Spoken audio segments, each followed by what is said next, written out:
everybody, New World Shogun here. I am your host, and welcome to another commentary video. Guess what time it is? That's right, it's another episode of Storytime. Episode number 2. Episode number 1 appeared to receive favorable views, so I've delivered unto you episode number 2. Aren't you excited? I'm excited too. There's 2 events in this story I'm about to tell that happened on the same night, so I hope you will enjoy this episode. Now, before I get into the story that I have for you today, where I talk about an event that happened during my youth, I thought I'd tell you first about what you are watching. I tweeted a tweet on Twitter, and you can follow me on Twitter for all my tweets. I tweeted a question asking you what you wanted to see for background footage for my next episode of Storytime. And the final vote was Battlefield 3. So this is some Team Deathmatch on Talah Market, part of the Aftermath DLC that came out a few months ago. I'm rocking the MP7, using a Cobra scope on it. My secondary is a 44 Magnum scoped. I cut out all the boring bits on this match while keeping all the action, the slaughtering, the Shogun kicking the shit out of the scrublicious scrubbery that you all love to see.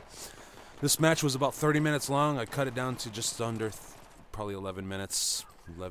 Yeah, I think it's about 11 minutes. I don't remember the final score of this, so you'll have to stick around for the final results. But enough of that. I know what you're here for. You're here for story time, so let's get into it. Now, I have a background in music. I've been playing bass as a musician since I was 15. I used to be in an Iron Maiden cover band way back in the day. And we used to play our own original music, of course. And this group was made up by a couple of friends of mine from high school.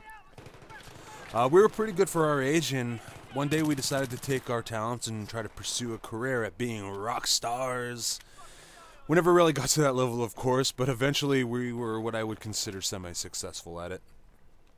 First, we had a meeting on where we would all move to as a group to try to get noticed, and we all kind of came to the final decision of moving to Los Angeles.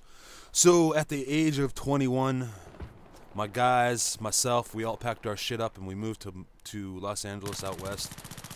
Now, fast forward a couple years, and I'm about 26-ish now, 26, 27. And our band has been around Los Angeles for quite some time, playing to packed clubs. Well, one night, we're playing a club called the Coconut Teaser. And if you've lived in Los Angeles and you're watching this, you know of the Coconut Teaser. But if you don't live there, you can always look it up online. You can find information about it. So, anyway, the Coconut Teaser. This night it's a full club, lots of people, a good portion of them there to see us. Now, as a musician, when you're rocking the socks off of people in a crowd, you get this level of adrenaline that flows through you when you feed off the energy of the crowd. My buddy ColdAsLife, who might be watching, he knows what I'm talking about because he's a drummer in a band. I'll post his YouTube channel down in the link in the description below. He also tells similar stories such as this one, so you should go check him out if you get a chance. So anyway, after our set, we take our gear off the stage, we bring it outside to the patio where bands all kind of hang out between sets waiting for their own time on stage. Now we're all pumped, of course, because we just tore the faces off of people inside with our music. My drummer, he's already kind of hyper as it is. He jumps on my back, and I'm piggybacking him, you know, he's got his arms around my throat, and we're kind of roughhousing it because, you know, we're having a great time. And, well, this bouncer on duty, he sees him jump on my back, and he just kind of bursts through the crowd at people, grabs my drummer from behind, and he puts him in this rear naked chokehold. Now, for those of you who are into like MMA, would know what a rear naked choke is, but for those who are not into MMA, a rear naked choke is when you go up behind somebody and you slip your arm around and under the chin of your opponent and you choke him until he's out cold. It's a pretty effective move to win a fight. Or in this case, to restrain stupid drunk people in bars acting like fools. Well, now this bouncer, he's like maybe 6'5". And my drummer, he's probably around 5'10" tops on his tiptoes, right? Well, he's got my drummer in this chokehold, and he's squeezing the life from his eyes, telling him to calm down, dude, calm down. I turn around and I see this, and I'm like, motherfucker, you calm down, that's my drummer. He instantly lets go of my drummer and he apologizes. Now the blood is rushing back into my drummer's head and he's just livid. He wants to fight this bouncer and I'm like, no way, dude. This dude would smash you into paste, bro. So instead we tell this guy, you know, hey, no problem. It happens. We get it. You're just doing your job, right? Cool. Well, that's end of part 1. Okay. Part 2, same night. After all the bands have played, we're taking our gear down to the sidewalk and we're loading it up into the truck that's parked on the side of the road. Now, Los Angeles is one of those places that never sleeps. It's always busy. Traffic all the time, cars everywhere. Now, we're loading our gear into the truck, and out of nowhere, these two black dudes in this seriously beautiful Cadillac. This Cadillac's like a white exterior, white interior, gold, chrome trims everywhere. It's a real show car, if you ask me. But it comes barreling down on us, coming to a screeching halt behind us. And honestly, my first thoughts were, oh fuck, we're gonna get held up for our gear. I'm grabbing a microphone stand to smash some heads if it comes down to it, right? The next thing that happens takes a complete left turn from my own thoughts. What happens next was even crazier than what I even thought was gonna happen. The car pulls up, the passenger side opens up, and this one dude falls out onto the sidewalk, and he's got blood all over him. He's covered in blood.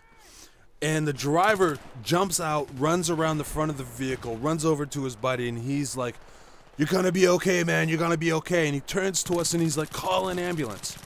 I'm standing there, I got a microphone stand in my hand. I'm just, my jaw is down hanging, and I'm like, what the hell is going on? My drummer gets on the phone, he's calling for cops, he's calling for ambulances. I walk over to these two dudes to see what's happening, trying to get a closer look. The guy is just bleeding. I look into the car, there's blood all over the interior of this car. The cops, eventually they show up. The ambulance, they eventually show up. They put him in the ambulance, they take him to the hospital. The cops hand us papers, we're trying to fill out these witness forms. And I asked the cop, I go, what happened? Well, apparently the guy at the bar got into a fight with another dude. And the guy that he got into a fight with grabbed a beer bottle and smashed it on the bar and stuck him in the belly and twisted and cookie cut a hole into his belly the size of a beer bottle that I could fit my fist through. It was the craziest thing I've ever seen in one night. I've seen some pretty crazy things, but this has to be at the very top of the craziest things I've ever seen. I could not believe that somebody would actually do this. That's the kind of thing that happens in movies. And it was happening right in front of me. It actually blew my mind. Thanks for watching. Thanks for listening. That is episode number 2. I hope you enjoyed the episode. Follow me on Twitter. Follow me on Facebook. If you like this episode, if you like this story, please let me know. Comment below. I always comment. I always try to reply back to my subscribers. Please hit that subscribe button if you're a first-time viewer. Thanks for watching. I'm New World Shogun. I've been your host. Remember this, PTFO or die trying. Peace.